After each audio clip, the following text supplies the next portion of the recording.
I want to talk today in a more relaxed fashion than perhaps some of my videos about choice, personal choice, the choices that we make. And I want to talk about how it seems to me that a lot of our personal choices are being taken from us, eroded away, very often in subtle ways, in ways that perhaps we're not aware of.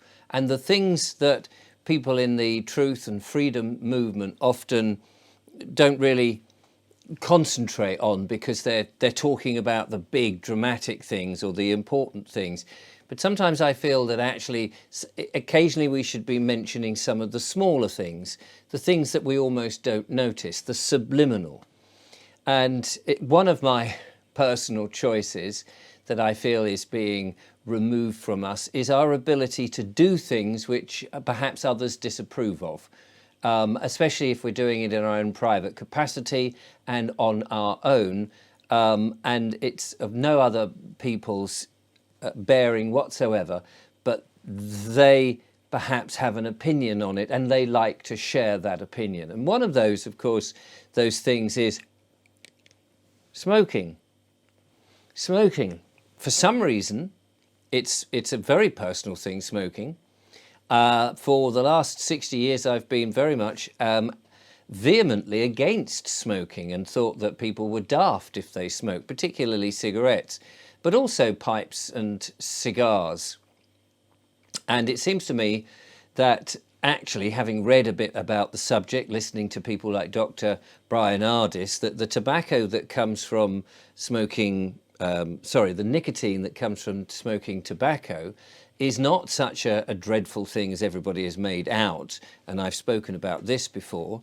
In fact, the nicotine is very good for us and the body needs it. It's also quite helpful, from what I understand, from getting rid of a certain thing that was injected into us, or not all of us. Some of us made a choice not to go down that route, but for those that did, it's actually quite handy. And if people are supposedly spreading this thing, or it's being pumped into the air or in the water or in our food or in animals and various other things, then the nicotine that comes from having the tobacco is actually quite useful. Now, I'm not telling people whatsoever that they should take up smoking at all. I have started to smoke my pipe, and in fact I shall light it now, because it's given me a number of things that I want to get out of it. I tried dabbling when I was about 30, and I didn't really know what I was doing. It looked silly.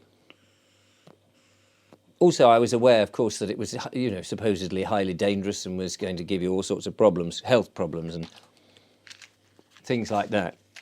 But in more recent times, it's actually, there's, for me and for me alone, and it's my choice,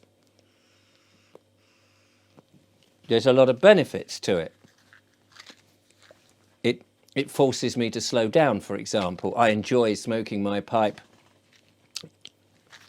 when I'm not doing very much, just concentrating, watching the smoke fill the air. I enjoy sipping the taste of the tobacco.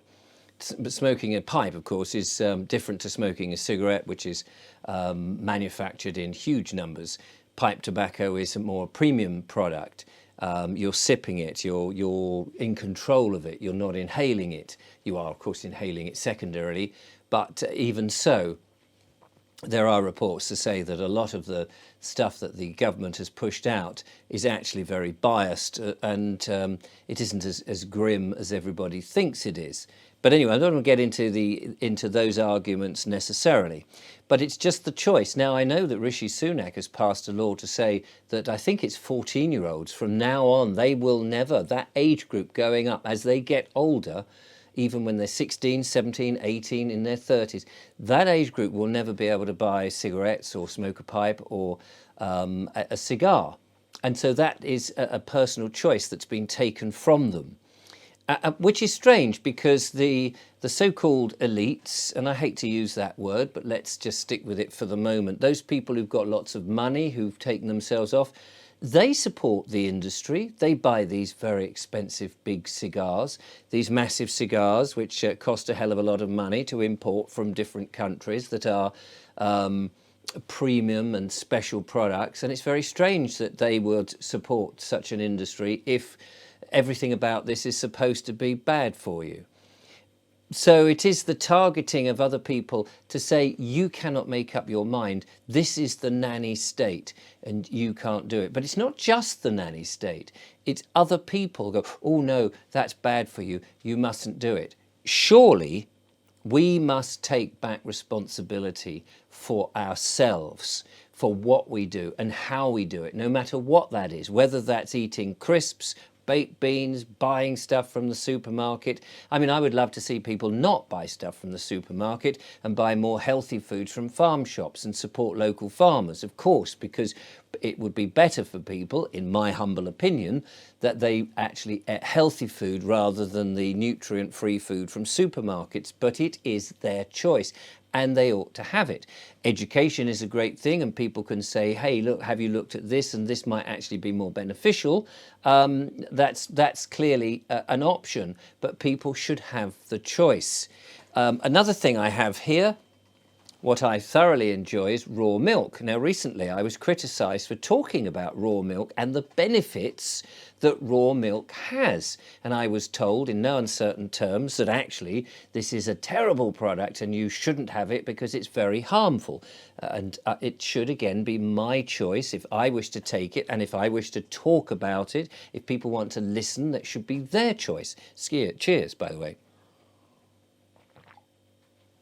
I actually find, and this is just my own weird way, that milk, and particularly raw milk, for all that wonderful good bacteria that's in there, that, and by the way, we've been drinking milk for pretty much as long as we've been hunting animals, it's a great combination with smoking a pipe. I just thought I'd put that out there. It's rather nice. And just on that smoking thing, we know, for example, the government generally, I think if you've been in the freedom and truth movement for any length of time, we've started to realise that actually the government seem to lie. They don't seem to be doing anything for our good. In fact, they seem to do exactly the opposite. So when they appear to be doing something for our benefit, like, I don't know, suggesting that we have a certain medical intervention which will help us and keep us fit, and then it turns out that whatever it is they've been pumping into each arm of people who've been persuaded to take this thing has actually been very harmful. It turns out that actually when the government's saying actually we'll do something that will be useful to you, it turns out that it's not at all. And so on the smoking thing, let me just put the pipe away for a moment.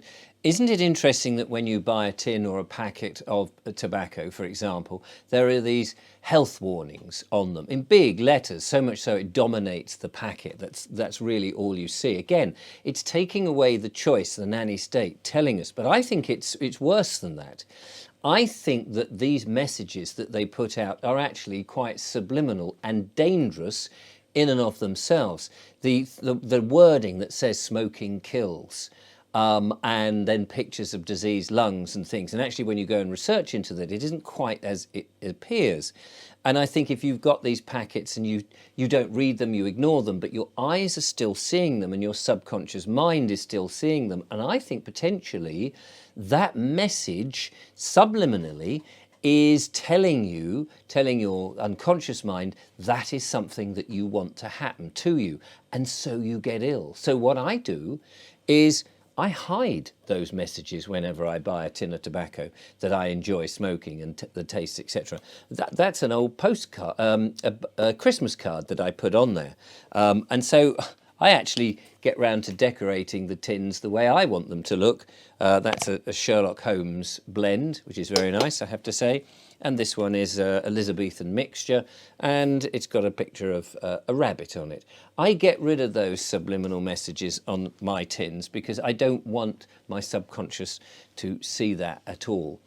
It is about us having choice. Another subliminal way in which the choices that we make are being taken away from us is that we're being constantly distracted and guided on how we should look at situations and what we should think about things. Bear with me.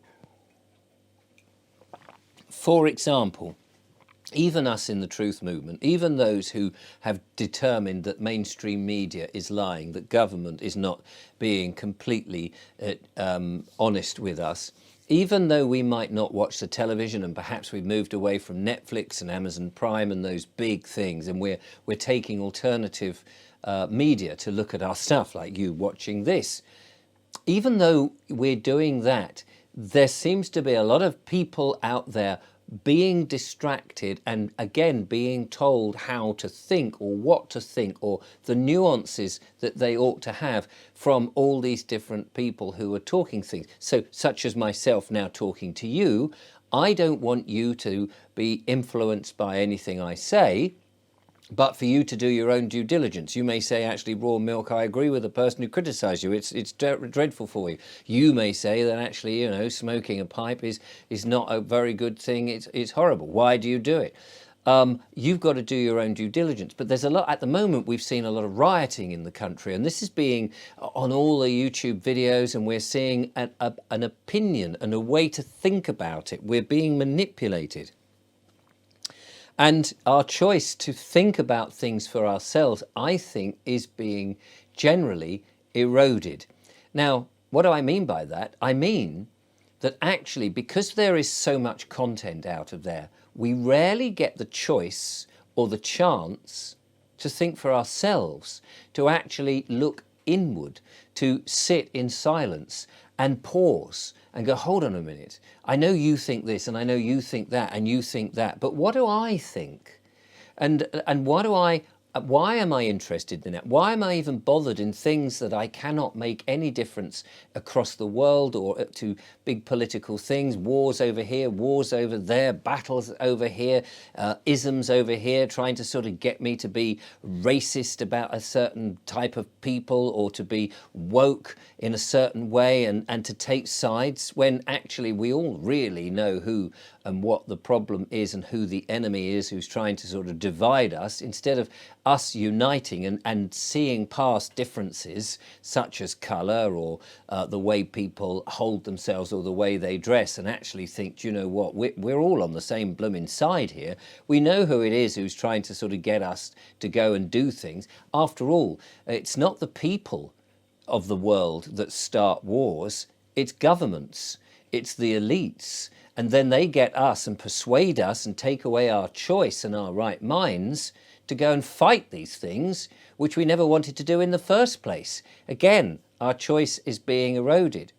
So one of the things that I do with the lovely Julia particularly, but if I'm on my own as I am this evening, is I enjoy turning everything off. I'll just have perhaps a candle. I'll drink my raw milk or a nice cup of tea, whatever it is. I'll smoke my pipe. It calms me down. It makes me thoughtful. It brings me into the moment, the here and now. I'm not worrying about what's going on in this part of the country. I'm not thinking about, oh, I've got to go and do this, that and the other, and oh, isn't it going to be nasty? It's just taking me to the here and now, and I'm pausing. I'm enjoying the silence. I'm turning things off. I'm sitting here in a much more simple life in which I'm not distracted from my inner thoughts and my contact with potentially my maker, source, or my subconscious mind. I'm not being told subconsciously what to think by messages on products. I separate myself from all of that so that I can effectively defend myself in the future when looking at all this stuff, because I've given myself time to make my own decisions and my own choices. And if that choice is enjoying a pipeful because I'm of a certain age and it doesn't really make any difference anymore, and actually it centers me, it relaxes me, and I enjoy it, and there's nobody here to complain about it, then I shall jolly well do it, I can tell you. And to be honest, I don't give a monkey's what other people think. It's my life, and I'm going to live it, and I'm going to push back all those other nonsense things, and I'm going to sit in peace with myself and cogitate. You may think that's the worst thing in the world, and maybe it is, but we should all have the choice and the right to act as we like. As long as it's not harmful, as long as we're not injuring or we're causing any loss, as long as we're happy and we're thriving, surely that's what life is all about.